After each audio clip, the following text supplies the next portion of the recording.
पूजन मन का मुना तुम्हारी, नारद बचन सदा सोच साचा, सोबर मिलहि जाहि मन राचा, सोबर मिलहि जाहि मन राचा। जाओ, तुमने जैसे देखा है वही तुम्हें पति के रूप में मिलने वाले हैं। किशोरी जी को जानकी जी को आदि सत्य जगन्माता का आशीर्वाद मिला और भगवान श्री राम पहुंचे गुरुदेव के पास पुष्प लेकर के।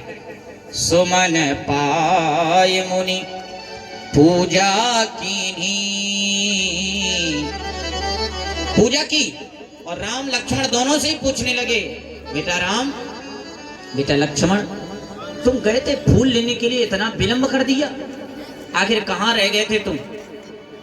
तो राम जी के मन में छल नहीं है, छिद्र नहीं है, कपट नहीं है। जो भी घटनाएं घटित पुष्प वाटिका में हुई वो सारी की सारी भगवान से निवेदित, गुरुदेव से भगवान कर देते हैं। क्या कहते हैं? राम कहा सब कौशिक पाही, सरल स्वभाव छुअत छलना। सारी बात बता दी। और जब तक कहते हैं समस्या आप बताओगे नहीं किसी गुरु को तो समाधान होगा कैसे? समाधान चाहिए, समस्या को बिल्कुल स्पष्ट शब्दों में गुरुदेव से निवेदन कर दो। समस्या बताई राम जी ने कि जानकी जी बड़ी सुंदरी हैं, इसलिए मैं उनके सौंदर्य को देख करके उनमें ऐसा चित्त मेरा चिपका कि नजर हटने का नाम ही नहीं लिया गुरुदेव। उसी में समय कितना व्यतीत हो गया हमको स्वयं नहीं पता। अब गुरुदेव समझ गए कि इन्हें भी किशोरी जी को प्राप्त करने की मन में उत्कंठा का उदय हो चुका है, इसलिए गुरुदेव ने पवित्र आशीर्वाद राम लक्ष्मण दोनों को ही दे दिया। क्या दिया आशीर्वाद? सुफल मनोरथ होहि तुम्हारे, सुफल मनोरथ होहि तुम्हारे, राम लखन सुन भजहु सुखारे, राम लखन सुन भजहु सुखारे।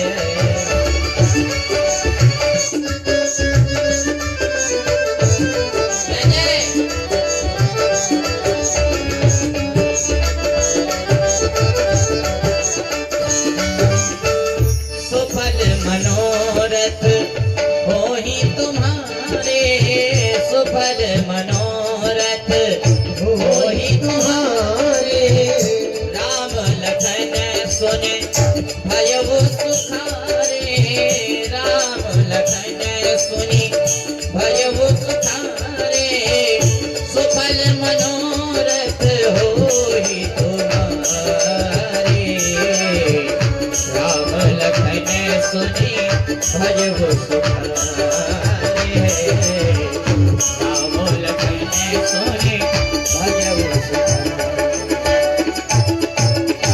शब्दों पर ध्यान दीजिए।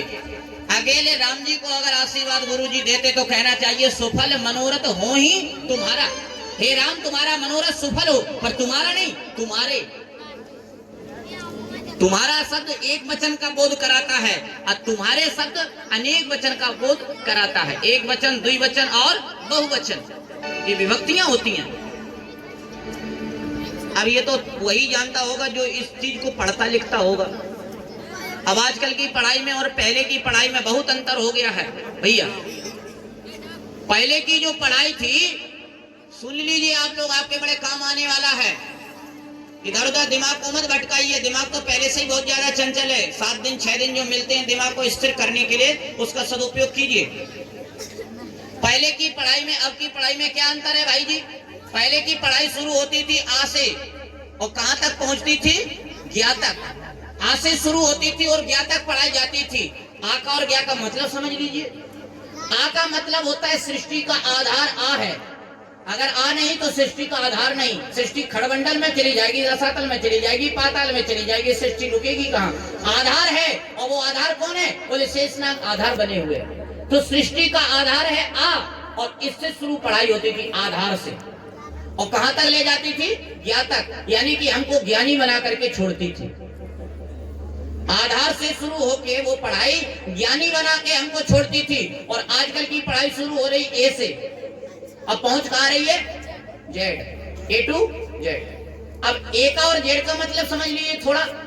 ए का मतलब होता है अपोजिट, और अपोजिट का मतलब उल्टा।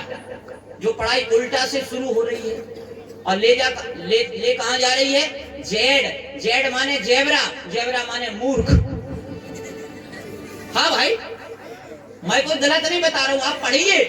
आप हो सकता है हमसे ज्यादा पढ़े लिखे विद्वान हो, लेकिन मेरे हिसाब से जो बात आती है मैं बोल देता हूं। मैं किसी को डरता उड़ता तो हूं नहीं। अपोजिट से शुरू होती है, यानी कि उल्टा से शुरू होती है जो पढ़ाई, और ले जाती है जेड। जेड माने जेवरा, जेवना माने मूर्ख बना के जो छोड़ रही है, उस पढ़ाई में आज हम लोग बाबू साहब बन रहे हैं। अगर ए टू जेड वाली पढ़ाई मैंने पढ़ी होती, ध्यान रखना, मैंने जब अंग्रेजी का पेपर दिया है, तो मैं आपको सत्य बता रहा हूं, जब मैं अंग्रेजी का पेपर देने संस्कृत विद्यालय में गया, हमेशा मैं संस्कृत में अंग्रेजी में फेल हुआ हूं, हमेशा फेल हुआ हूं। मैंने प्रथमा क्लास किया, 2 साल मैंने पूर्व मध्यमा किया, 2 साल उत्तर मध्यमा, 3 साल शास्त्री, 2 साल आचार, 11 वर्ष पढ़ाई करी। 11वां वर्ष मेरा अंग्रेजी का पेपर, जिसमें 14 नंबर से ज्यादा आते ही नहीं थे। 14 नंबर अंग्रेजी के पेपर में श्रीमान जी लोग मैं फेल हुआ हूं, लेकिन भगवान की ये कृपा देखिए कि अच्छे अंग्रेजी के, इंग्लिश के टीचर, लेक्चरर मुझे 6.5 फीट ऊपर बैठाते हैं और स्वयं नीचे बैठ करके मुझे सुनते हैं कि बाबा क्या बोल रहा है। ये और ज्ञा वाली पढ़ाई की मैं आपको फर्क बता रहा हूं। अच्छे अंग्रेजी के लेक्चरर जो फर्राटेदार अंग्रेजी बोलते हो, उनको मेरे सामने ले आइएगा। वो आपके सामने मुझे प्रणाम ना करें तो मैं जो कहो सो कहूंगा, वो ही करूंगा। मैं घमंड वाली बात नहीं कर रहा हूं कि मैं विद्वान हूं इसलिए आप मुझे प्रणाम करते, नहीं। मैं ये बात कर रहा हूं कि मैंने आ वाली और ज्ञा वाली पढ़ाई पढ़ी है, और आ वाली और ज्ञा पढ़ाई की ये देन होती है कि देखिए आप लोगों के सामने एक बार नहीं, मैं 2 बार 6.5 फीट ऊंचा बैठ करके आप लोगों को कथा सुनाने में समर्थ हूं। ये भगवान की कृपा है और आ और ज्ञा वाली पढ़ाई की देन है। तो इस पढ़ाई को सुनिए, समझिए। ए टू जेड वाली पढ़ाई बढ़िया है, अच्छी है, मैं उसका विरोध नहीं करता हूं, लेकिन जब से ये ए टू जेड वाली पढ़ाई पढ़ी चली है, तब से प्रणाम की पद्धति गायब हो गई है। जो महाराज लोगों को प्रणाम करते थे, आज वही लोग महाराज लोगों को देख करके टाटा बाय बाय करते हैं।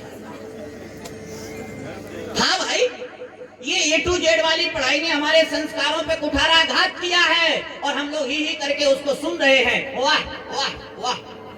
नहीं, हमारे स्वामी विवेकानंद का जन्म किस तिथि में हुआ, उनका मरण किस तिथि में हुआ, शायद बहुत कम लोगों को जानकारी हो, लेकिन उनकी जो 39 वर्ष जीवन यात्रा चली, उस स्वामी विवेकानंद ने हमको क्या दिया जानते हो?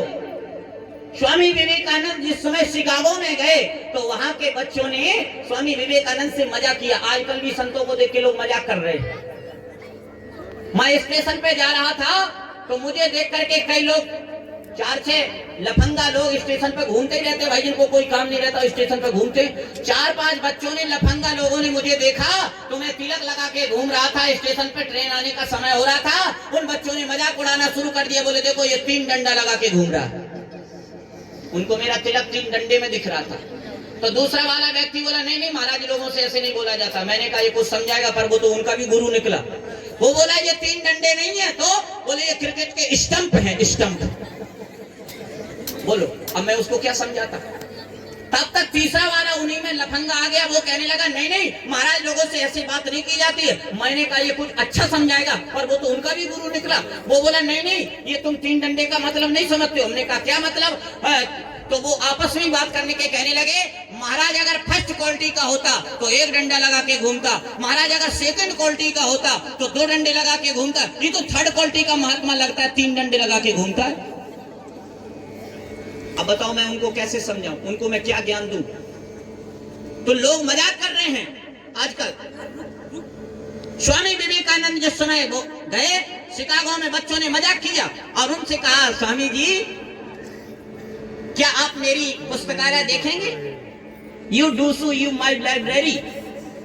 अंग्रेजी में कम बोल पाता हूं लेकिन फिर भी टूटा फूटा बोल देता हूं। उनसे कहा कि आप क्या